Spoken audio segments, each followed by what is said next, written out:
Hey, Coach. No other place on Monday afternoon I'd rather spend than right here, so looking forward to it. Well, good to have everybody back. That means we're close to the season. Yeah, we talk about this is the week, this is game week, so how excited, how prepared, and just the overall excitement, I guess, with the. Well, as excited as we all are to start football back 3 weeks ago, the gas pedal hits pretty hard, and then all of a sudden the players kind of get fatigued mentally and physically, and then they get a 2-day break this past weekend with the season in sight. So there's no doubt there's a lot of excitement across the country, but most importantly, there's a lot of excitement right now in our locker room. I think our players are extremely excited to get started, and college football's in the air, so let's get it on, let's play.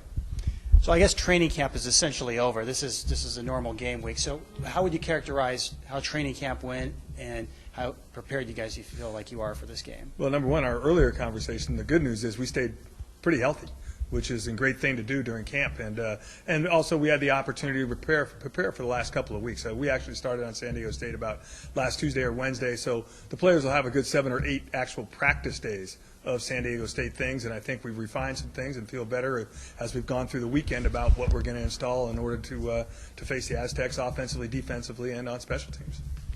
How tough is it to jump right out of the gate and play a FBS team, a very good one that won a bowl game? And is this an ideal, I guess, circumstance for you to play such a tough team?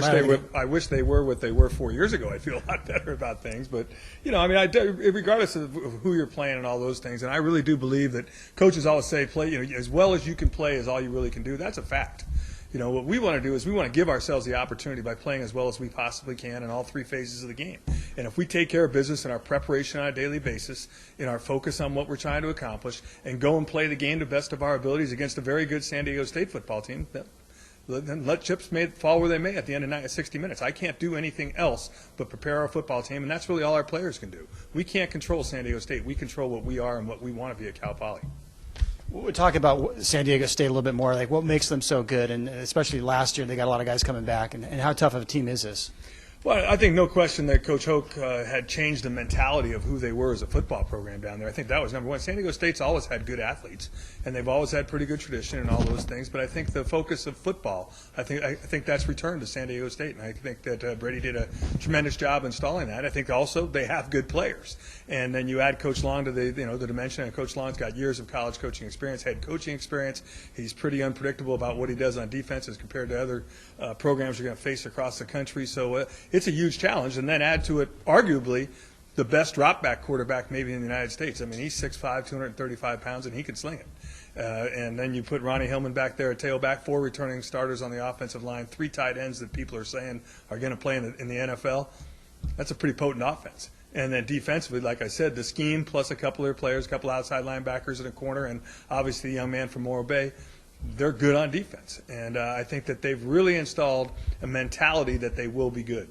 And I think that that's what's had been missing for years that their players now believe in. So I think the challenge is huge, but it's also exciting for us. One of the strengths you guys sometimes have is your offense. People don't get to see that very often, but they're coming off a game. I know it was last season, Navy. They play Army next week or the week thereafter. I mean, how quirky is that they're going to face a similar offense, not the same, obviously, all these consecutive games, and does that present any sort of a disadvantage for you guys? Well, add Air Force to the mix too. I mean, how many times has Coach Long faced Air Force Academy? So I mean, I mean, it's not going to be a stranger. Rocky Long was an option quarterback. I think that he's going to have some answers to what we do. Hopefully, we have some answers to what he does. I think the one thing that we have going for us is that we have some newness to what we're doing. How much that breaks down what they're trying to do remains to be seen, and how much we can actually do of what we want to do against what they do remains to be seen. But I think also the fact that in almost all the option games that we've seen San Diego State play in, they've changed each time. They haven't stayed the same each time. So what are we going to get? We really don't have an answer to that, and we're going to have to be able to react on the run. So is that advantage San Diego State? Maybe. Because if he's doing new things, they might not do them as well as they've done some of the old things. If he's sticking to what he does, then it's going to come down to what I talked about earlier, and that's execution. And this game is an execution game offensively and defensively. And my last question, I mean, there's just a handful of guys that were on the team in 2008 when Cal Poly beat San Diego State. Do you know if any of those guys have told the guys, hey, we can do this, we can beat these guys, we've beat them. Actually, Poly's beaten them twice in a row, as we know, but, well, like but the guys have actually beaten this team before. Yeah, I really don't think that has any equation at all in 2011. I wouldn't even use that. I wouldn't even ask that question. I think, number one, regardless of who the coach is, 2011 is a new team for San Diego State, and it's a new team for Cal Poly. We are who we are in 2011, not who we were in 2008. And I hope that we've made progress to who we've become, just like they've made progress. And like I said, we understand that it's a difficult challenge, but it's a challenge we're excited to have. And, you know, the three-peat thing, no offense, that's media and hype. Our deal is it's the opening game of 2011, and we want to go play a good game on the opening of 2011, period. What do you have to do defensively against a quarterback like that, maybe in comparison to a quarterback who's more of a running first quarterback? Well, I think the number one thing, I mean, they have a run game. It just isn't him. So, I mean, they're going to be multiple. So, I mean, I think we have to be extremely prepared to do what we need to do. I think the number one thing is you can't let any quarterback that has his size and arm strength get in a comfort zone.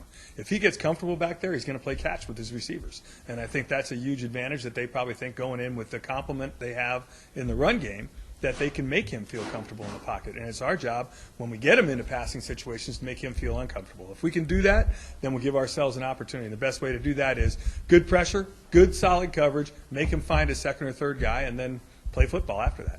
Can you, just like you did last week, summarize the injury report? Is it still the same two guys? Yeah, basically the two guys that would have played for sure are Gavin Cooper, and he had a second surgery about 3 weeks ago, and he probably will not play. And hopefully we'll get him back for the following week, but that remains to be seen as well. And Carl Winkleman had a bad elbow in our scrimmage, and hopefully he comes back from that. But, you know, if we ask Carl, he's playing. If I ask our training room, he's not playing. So we'll have to wait and see how he progresses the next 2 or 3 days. He wants to play, and I think he's feeling much, much better today than he did when he left on Friday. And finally, talking to some of your coordinators, they used things like, this is the most focused team I've ever been around, and things like that. And when you hear things like that, I would imagine the excitement's pretty high for the season. Can you kind of give us a pulse of the team right now? You know, take all the outside expectations that are out there and all those things. We have high expectations for ourselves, and I think our players have high expectations for themselves. And I think they understand the challenges that we face by the opponents that we do play. And I think they are willing to get out there and to go to work each and every day in order to become a better football team. And I think they truly believe that we're good, and it's going to take a good football team to defeat us. And if we go out and play the way we're capable of, then good things will happen. I think some excitement with inside our own walls is about what we're going to truly be like on offense. And until we go play a game, I probably couldn't answer that question myself.